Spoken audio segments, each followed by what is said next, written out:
तो हम लोग नेक्स्ट एक एग्जांपल देखेंगे और एक हॉफमैन कोड का, जिसको पहले वाले वीडियो में क्लियर नहीं है तो और एक बार इसको देखिए।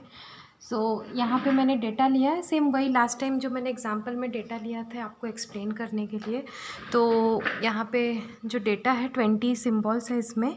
अगेन सिम्बॉल जो है मेरे ABCDE है, और अगर मैं ये मेरा ASCII कोड है, ठीक है, ASCII कोड है, 8 बिट्स ASCII कोड से मैं रिप्रेजेंट कर रही हूँ। और फ्रीक्वेंसी अगर देखेंगे तो A 3 bar, B 5 times, C 6 times, ये 4 टाइम्स, ये 2 टाइम्स आपका यूज़ हो रहा है।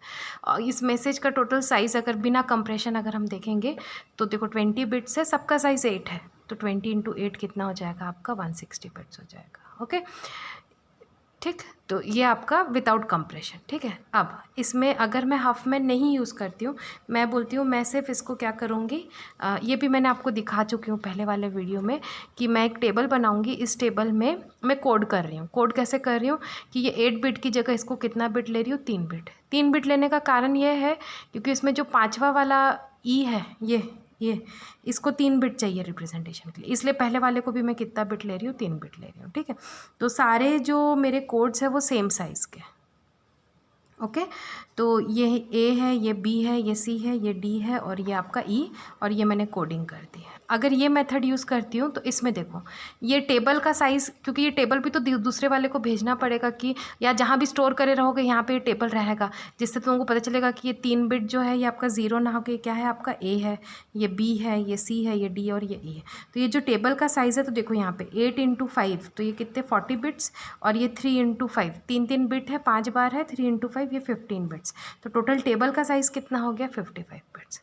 अगर हम मैसेज, अब इस डेटा, ये जो मैसेज है इसका, ये यहाँ पे ये जो मैसेज है ये 20 टाइम्स है ना, 20 कैरेक्टर्स है आपका। तो 20 कैरेक्टर, हर एक कैरेक्टर 3 बिट का है, तो अगर उसके हिसाब से देखेंगे तो मैसेज जो है वो कितना हो जाएगा, 60 बिट का। तो टोटल साइज़ जो है इस पूरे डेटा का वो कितना हो जाएगा, table plus the size of the message 60 plus 55, तो ये कितना हो जाएगा आपका 115 बिट्स। तो ये तो हो गए नॉर्मल तरीके। अब हम इसी को मैं बोल रही हूँ कि अगर अब हम इसको हाफमैन कोड से सॉल्व करेंगे तो मेरा कितना रिड्यूस हो रहा है, तो उसको फाइनली हम कैलकुलेट भी करेंगे। ठीक है, डिफरेंस चेक करने। सो वही वाला एग्जाम्पल है। अगर आप ध्यान से देखोगे, A जो है आपका 3 टाइम्स, B 5, C 6, D आपका 4, E आपका 2 टाइम्स। अगर इसको टोटल करोगे तो अगर आप ये सबको टोटल करोगे तो आपको 20 बिट्स में 20 मतलब सिम्बॉल्स आपको मिल जाएंगे। ठीक है, तो अब इस पे हाफमैन कोड हम लोग अप्लाई करते हैं। ठीक है, तो हाफमैन कोड क्या बोलते हैं, सबसे पहले जो सबसे लेस फ्रीक्वेंसी है उसको आइडेंटिफाई करो। तो सबसे लेस फ्रीक्वेंसी क्या है आपकी, ये सॉरी आपका 2, और ये क्या है आपका 3। तो इन दोनों को कंबाइन करूँगी। तो अब मैं सबसे पहले क्या करती हूँ, A और E को कंबाइन करूँगी। ठीक है, और आपका बचा रहेगा B, C, और क्या बचा रहेगा D। B कितना है आपका 5, ये 6, ये 4, और ये 3 + 2 कितना हो जाएगा आपका 5। ठीक है, अब इसी के लिए ट्री भी बना देंगे हम साथ ही साथ। तो अब मैं कंबाइन किसको कर रही हूँ, A को। अब देखोगे मैंने बोला था छोटे वाले को लेफ़्ट में, बड़े वाले को राइट में, तो यहाँ पे लेफ़्ट में क्या चली जाएगा, E आपका 2, और आपका राइट में क्या है, A आपका 3। इन दोनों को मैं जोड़ूंगी तो मुझे यहाँ पे फर्स्ट स्टेप में क्या मिल जाएगा, ये मेरा स्टेप नंबर 1। ठीक है, अब नेक्स्ट हम स्टेप नंबर 2 देखेंगे। अब स्टेप नंबर 2 देखते हैं। अब नेक्स्ट इस टेबल में देखो सबसे छोटा कौन है, तो अगर देखेंगे 4 5 है और ये 4 5 है। अब आपके ऊपर है, आप दोनों में से किसी को भी ले सकते हो। ठीक है, तो आंसर हल्का सा स्लाइट बिट में डिफरेंस रहेगा। ठीक है, तो मैं अभी यहाँ पे इसको और D को ले रही हूँ। ठीक है, इसको और इसको ले रही हूँ। तो अब मैं इसको कंबाइन करूँगी तो ये हो जाएगा A, E और आपका D, बचा रहेगा आपका B और C। तो ये 5, ये 6, और 5 + 4 ये कितना हो जाएगा आपका 9। ठीक है, तो अभी आप देखोगे तो मैंने इसको कंबाइन किया किसके साथ, D के साथ। तो मेरा ट्री जो बनेगा वो ऐसा बनेगा, E2, उसके बाद मेरा बनेगा A3, इसको कंबाइन की तो मेरा 5, और इस 5 को कंबाइन किसके साथ कर रही हूँ, D।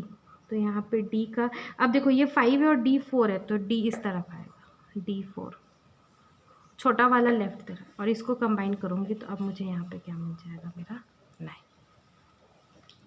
ठीक है, अब नेक्स्ट मैं देखूँगी छोटा क्या है मेरा, B और C। ठीक है, ये बी और सी छोटा है। तो थर्ड स्टेप में कंबाइन करूँगी तो सबसे पहले यहाँ पे तो ये आपका ए, ई और डी आपका एक साथ रख दी और बी और सी को अब एक साथ रखूँगी। और ये 5 + 6 कितना हो जाएगा आपका 11 और ये कितना हो जाएगा 9। अब सिंपल इसको सिर्फ इसको जोड़ना है बी और सी को। तो अब इसके लिए यहाँ पे मैं लिखूँगी, यहाँ पे आपका हो जाएगा, अब देखो छोटा कौन है बी, तो B5 और सी जो है मेरा कितना है 6 और इसको कंबाइन करूँगी तो कितना हो जाएगा 11। लास्ट टेबल, अब आपके पास दो ही वाले, एक 9 और 11, लेकिन 11 आपका राइट साइड जाएगा और 9 आपका जो है लेफ्ट साइड, क्योंकि 9 छोटा है 11 आपका बड़ा है। तो अब मैं इसके लिए ट्री बनाऊंगी नेक्स्ट स्टेप। तो थर्ड स्टेप के बाद लास्ट स्टेप जो है मेरा फोर्थ स्टेप। तो सबसे पहले देखो मैं यहाँ पे 11 को लेफ्ट में बनाऊंगी, राइट में बनाऊंगी और 9 को, तो सबसे पहले मैं 9 को बना लेती हूँ। तो 9 का ये ट्री, D4, उसके बाद 5, उसके बाद E2, उसके बाद A3, ये 9 बन गया। अब 11 को बना रहे, तो इन्हीं दोनों को जोड़ना। 11 का जो है वो होगा B5 और ये आपका होगा C6 और इन दोनों को जोड़ूंगी तो ये कितना हो जाएगा 20। यस, आपके पास 20 कैरेक्टर्स भी है, तो इससे आपका काउंट भी टोटल आ गया है। देखो यहाँ पे 20 आ गया, 20 कैरेक्टर्स है। ठीक है, तो अब हम क्या करेंगे, लेफ़्ट वाले को मैंने बताया था, लेफ़्ट वाला जो ब्रांच है उसको 0 और राइट वाले ब्रांच को क्या करेंगे 1।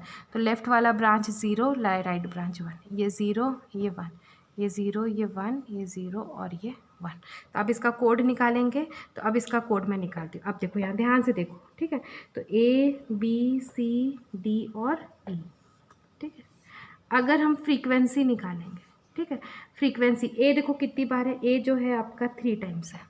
ठीक है, कहाँ से देखोगे, ये ए देखो, ए 3 टाइम्स, B5 C6, ये मैं इसी को यहाँ कॉपी कर रही हूँ। ठीक है, तो ए जो है मेरा 3 टाइम्स है, B5 ये 6, ये 4, ये 2, ये मेरा फ्रीक्वेंसी है F। अब कोड देखते हैं, ए के लिए कोड। सो ए का जो कोड है, अब ए देखो कहाँ पर है आपका, ये आपका ए है, तो 011। ठीक है, फिर उसके बाद बी देखते हैं, बी जो है आपका 10। फिर अगर सी देखूँगी, सी क्या है मेरा 11। डी जो है मेरा 4, यहाँ पे है 00 और ई जो है 010। ठीक है, तो ये मेरा कोड जनरेट हो गया है इसके लिए। अब ये कोड, अब मैं फाइनली मैं जो है टेबल का साइज़ निकालूंगी। ठीक है, फाइनली मैं क्या करूँगी, अब टेबल का साइज़ निकालूंगी। यस, तो अब हम कैलकुलेट करेंगे नंबर ऑफ़ बिट्स। तो सबसे पहले ये टेबल देखते हैं। सो इस टेबल का साइज़ कितना होगा, देखो ए का जो है आस्की रिप्रेजेंटेशन कितना था 8 बिट्स का। ठीक है, तो ए का आस्की रिप्रेजेंटेशन कितना था आपका 8 बिट्स का। ठीक है, तो 8 बिट्स के हिसाब से यहाँ हम देखेंगे तो हमारे पास 5 कैरेक्टर्स थे, तो 5 × 8 बिट्स, तो ये कितना हो जाएगा, टेबल का लेफ्ट हैंड साइड में 40 बिट्स लगेंगे। ठीक है, अब इसी टेबल का राइट हैंड साइड देखो, ये 3 बिट, ये 2 2 2 और ये 3, तो कितना हुआ 3 3 6 7 8 9 10 11 12। तो ये हमको कितने बिट्स रखे, तो अब मुझे, अब जो ये राइट हैंड साइड जो है वो मेरा टोटल मेरा कितना 12 बिट्स। ठीक है, वो मुझे कितने लगे 12 बिट्स। कैसे करके 3 + 2 + 2 + 2 + 3। ठीक है, तो टोटल बिट्स मुझे कितने लगे 12 बिट। तो अब टोटल टेबल की साइज़ देखो अब कम हो गई है। ठीक है, 40 + 12 कितना हो जाएगा 52। इसके पहले हमने देखा था टेबल का साइज़ कितना था 55। तो यहाँ पे मेरा 2 साइज़ क्या हो गया टेबल का, अब क्या हो गया, कम हो गया।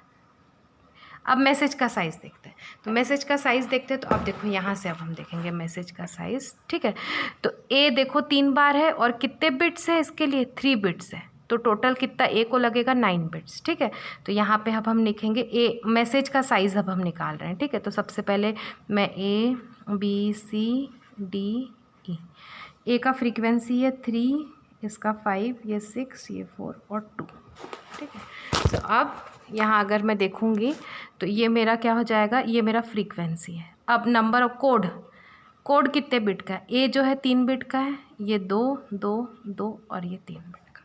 तो अब नंबर ऑफ़ बिट्स अगर हम देखेंगे तो ये 3 3 सा कितना हो जाएगा 9, ये 10 बिट, ये 12 बिट, ये 8 बिट और ये 6 बिट। यस, इसको ऐड करेंगे